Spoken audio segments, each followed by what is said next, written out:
धीर्धैनं श्रवणपटे यतिवरा महावाक्या जनार्दन सच्चिदानन्दत्वं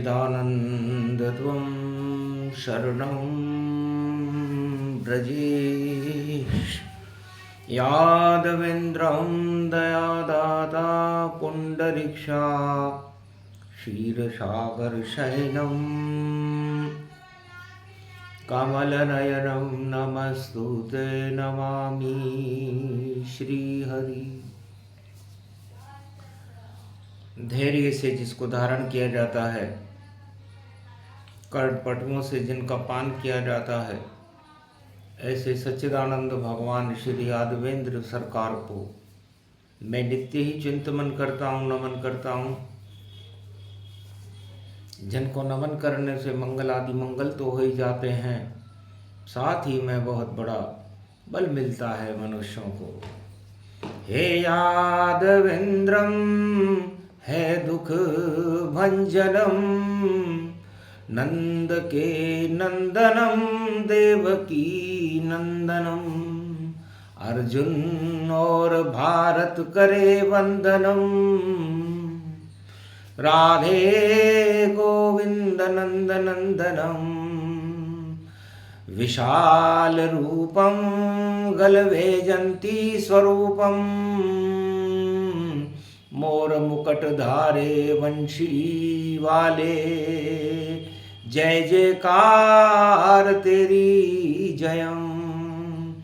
गीता ज्ञान प्रागट्यम ज्ञान स्वरूपम धर्म स्वरूपम आदि स्वरूपम वेद रूपम त्रिनेत्रम त्रिशूल सर्वशक्ति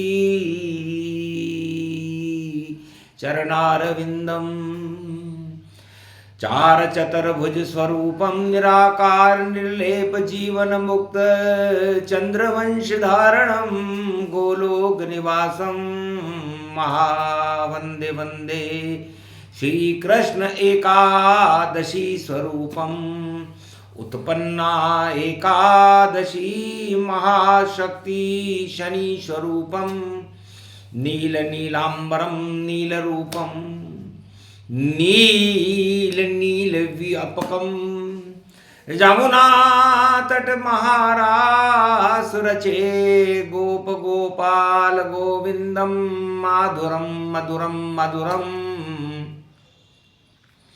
श्री कृष्ण कलियुगम प्रागट्यम अव्ययम। भगवान कृष्ण की अर्जुन वंदना कर रहा है। अर्जुन ने कहा, हे भगवान श्री कृष्ण, आप वंदनीय हो, पूजनीय हो, शोभनीय हो, ज्ञानमय हो, वेद के स्वरूप हो, अनंत ब्रह्म हो, विराट स्वरूप हो। आपका न कोई आदि है न कोई अंत है, और आपकी कोई स्तुति भी नहीं कर सकता। वेद भी नेति नेति कहकर मौन हो जाते हैं, क्योंकि आप खुद ही वेद बनकर गीता बन जाते हो, गौरव बन जाते हो, धर्म बन जाते हो, धर्म ध्वजाओं को अपने हाथ में उठा लेते हो, गोवर्धन को भी आप अपनी उंगली पर उठा लेते हो, भक्तों को भी आप अपने मस्तक पर विराजमान करके उनकी इच्छाओं को पूरा करने वाले हैं। श्याम सुंदर, आपकी जय हो। ये तो कलियुग का कलिकाल है। द्वापर के कलिकाल को हटा दिया श्री कृष्ण। अंधा राजा धृतराष्ट्र था, अंधी प्रजा दुर्गंध। द्वापर युग में अंधा राजा था,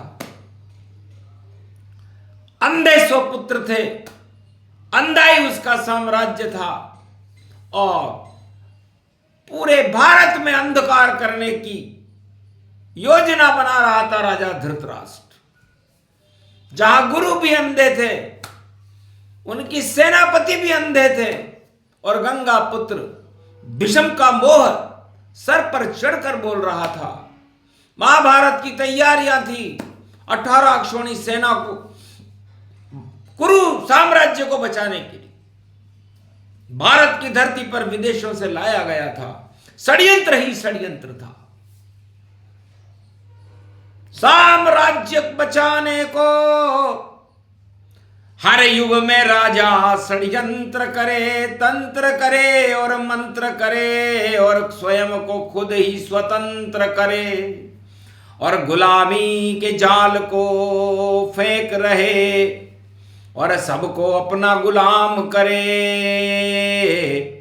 अपना ही ऊंचा नाम करे। ऐसा युग हर युग में राज करे।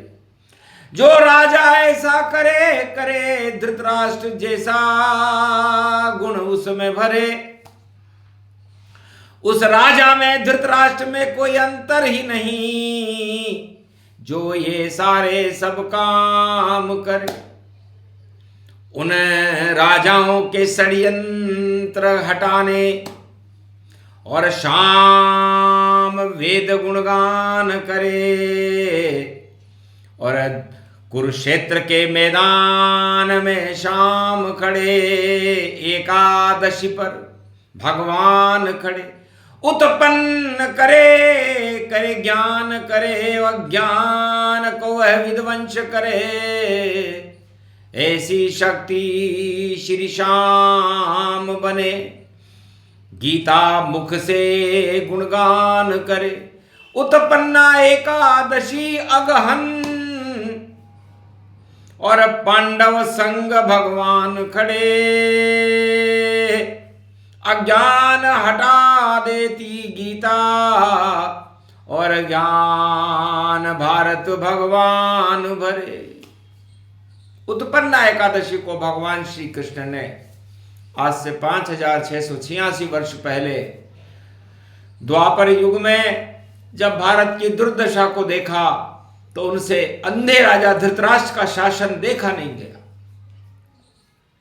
दैत्य चुनौती सामने, बिगड़े तेरे काम, कितनी भी सेना बुला ले, भारत में नहीं रहेगा नाम। नहीं बचेगा राजा, अब तेरा पद नश जाए। कौरव सेना नहीं बचे और नहीं कोई कौरव बच पाए। अब तो भारत में ज्ञान रहे और धर्म रहे, गौरव ही रहे। और भारत में तो पांडव रहे और श्री कृष्ण भगवान रहे। धर्म क्षेत्र बना दूंगा भारत, किया कृष्ण संकल्प। उत्पन्ना एकादशी और प्रगटा ज्ञान प्रवर्ष, ज्ञान का प्रवेश करा दिया भारत में। युद्ध के मैदान में खड़े हैं भगवान भी और ज्ञान को प्रकट किया, गीता का ये सब ज्ञान भी। तो अर्जुन से भगवान कृष्ण कहते हैं, अर्जुन जुगनू जैसा पांडव कुल है और कैसे प्रकाश फैलाएगा और अंधा काला साम्राज्य धृतराष्ट्र गौरव पाएगा।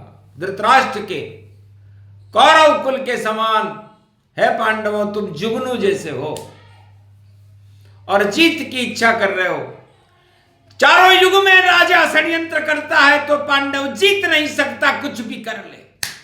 इतना घोटाला, भ्रष्टाचार और तानाशाही प्रकटती है और काला हो जाता सारा जगत। जब अधर्म की शाही प्रकटती है तो अधर्म की काली शाही से और रंग जाता है विश्व। काल काली मां छा जाती है, कौरव दिखते जिस, तो ये काले कौरव सारे विश्व के साम्राज्य को ही काला कर देंगे और उस काले साम्राज्य को चुनौती देने के लिए काला शाम तुम्हारे साथ। अब शाम तो स्वयं ही काले हैं और उन्हें कौन करे अब शाम। और शाम ज्ञान के रूप हैं, अमृत उनका नाम। चंद्रवंश के अमृत हैं और भारत के भगवान। अर्जुन तेरे साथ रहेंगे युद्ध में कृष्ण भगवान। युद्ध का मतलब होता है, यू का मतलब होता है युवराज, युवक, युति, और उस युवराज को शुद्ध करना। युद्ध में शुद्ध होगा, युद्ध में बुद्ध होगा, और युद्ध में शामकृत होगा, और युद्ध में अवरुद्ध होगा, और भारत में ज्ञान का प्रबुद्ध होगा। तो गौरव गीता ज्ञान शक्ति है, और शाम वेद में बनूं, और ऐसा वेद बनूं मैं गीता, अंधेपन को नष्ट करूं। है अर्जुन, ये तुम्हारी जो पंच तत्व की आत्मा है, इसमें ही तुम्हारा साम्राज्य है। 1 अरब 48 करोड़ सम्राट इस समय भारत में है, और सबकी आत्मा में भोगों का साम्राज्य छाया हुआ है। भगवान तो कहीं दिखाई नहीं देता। अब ऐसे अंधे साम्राज्य को हटाने के लिए यदि भगवान भारत में ना आए तो फिर कहां है? तो अंधा साम्राज्य है भारत, कौरव कुल यहां छाया है, भोग ही भोग भारत में पड़े, अंधे राजा यहां आया है। अंधकार है कुरुक्षेत्र, और सेना 18 क्षोणी लाया है। इस साम्राज्य का पतन हो ये गीता ने शाम बतलाया है। तो अपने आत्मा के साम्राज्य को भोगों ने अंधा कर रखा है, और जब आत्मा भोगों के साम्राज्य में अंधी हो जाती है तो उसे स्वार्थ के अलावा कुछ नहीं दिखता, और यही कष्ट का कारण है।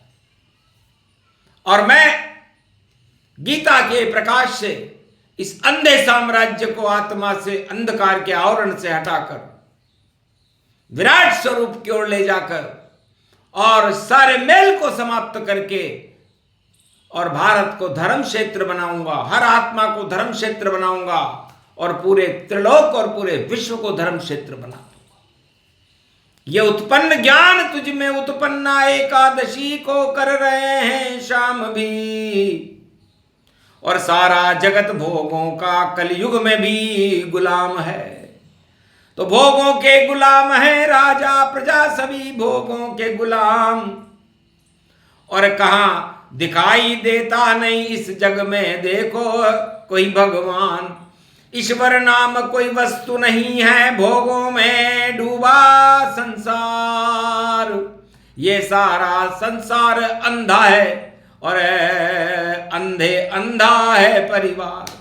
अंधे अंधा ठेल रहा है, अंधा है सारा जगसार, और सारे जगत में फैल गया है कलयुग में भारी अंधियार। कैसे बचे राजा और प्रजा, अंधे अंधा रूप सवार। इस कारण उत्पन्न एकादशी, और बोले नंद के नंद कुमार। इसलिए अर्जुन, हम संसार को नहीं, सम्राट को नहीं, किसी प्रजा को नहीं, अपनी आत्मा को देखें और उस आत्मा में ज्ञान को उत्पन्न करें, क्योंकि उत्पन्न एकादशी है, और एकादशी के स्वामी भगवान श्री कृष्ण है। इसलिए ज्ञान परो उत्पन्न आत्मा, और प्रबल आत्मा हो जावे, और श्री कृष्ण के मुख से गीता कुरुक्षेत्र में प्रगटावे। जहां युद्ध की बातें हो रही, भोग खड़े लड़ने को तैयार, उन सारे भोगों को नष्ट करे द्वापर युग में नंद कुमार। भारत में तो गौरव ज्ञान और अज्ञान हटा दे नंद कुमार, और गीता प्रकट करेंगे कन्हैया। सारे राज ताज बेकार, सारे राजा करे षड्यंत्र और लूट पाट और हो रहे ठाट। अंधा राजा अंधी प्रजा, और अंधा है ये काठ कबाड़। इस अंधेपन को श्री गीता और भारत से ही हटा हट पाए। और गीता गौरव है भारत का, भारत के सब मेल हटाए। अर्जुन खड़े रहो मेरे संग, गीता बोल रहे यदुराय। सारे अज्ञान को नष्ट करेंगे, उत्पन्न ज्ञान प्रकट हो जाए। तो अपने श्री मुख में श्री कृष्ण ने और उत्पन्न कर लिया ज्ञान, और गीता बोलने लगे अघन में श्री कृष्ण भगवान। उस गीता से हो गया भारत का कल्याण, अंधा राजा नष्ट हो गया। ये गीता का पूरा कौरव सम्राट, कौरव वंश और अंधा राजा धृतराष्ट्र गीता के ज्ञान उत्पन्न करने से भगवान कृष्ण ने नष्ट करके दिखा दिया और भारत का गौरव ऊंचा कर दिया। और भारत में धर्म क्षेत्र की स्थापना करने का गौरव इसी गीता से उत्पन्न हुआ है। इसलिए हे भारतवासियों, आप अपनी आत्मा के अंधकार के साम्राज्य को हटा करके उसमें श्री कृष्ण के ज्ञान का दीपक जलाइए। आत्मा के अंधकार को हटाकर उस आत्मा को प्रकाश में लाइए। यही अर्जुन और गीता का संदेश उत्पन्न एकादशी पर भारत में प्रसारित किया गया। हर युग में प्रसारित होती गीता, श्री कृष्ण देते हैं ज्ञान, अर्जुन को अपना लेते हैं हर युग में कृष्ण भगवान। जो आत्मा अर्जन करती है और आत्मा खोले देखो कपाट, और ज्ञान भरो उस आत्मा में, उड़ जाएंगे फिर से ठाट। धर्म ध्वजा होगा भारतीय और धर्म क्षेत्र भारत बन जाए, सारे अधर्म हटा देती है बोले श्री कृष्ण यदुराय। तो ये गीता अधर्म को हटाती है और अज्ञानता के अंधकार को हटाकर ज्ञान का प्रकाश पैदा करके भारत को धर्म क्षेत्र बनाती है। इसका संक्षेप प्रसंग उत्पन्न एकादशी को सुनाया गया। सुने सुनाए ये प्रसंग, और उन भक्तों के ठाट भारत में भी ठाट उड़ेंगे। अज्ञानता का कबाड़, अज्ञानता नष्ट होगी और ज्ञान का प्रकाश और भगवान का प्रकाश भारत में फैल जाएगा। ये आशीर्वाद गीता में भगवान श्री कृष्ण कलयुग में भी भारत को देते हैं। जय श्री कृष्ण।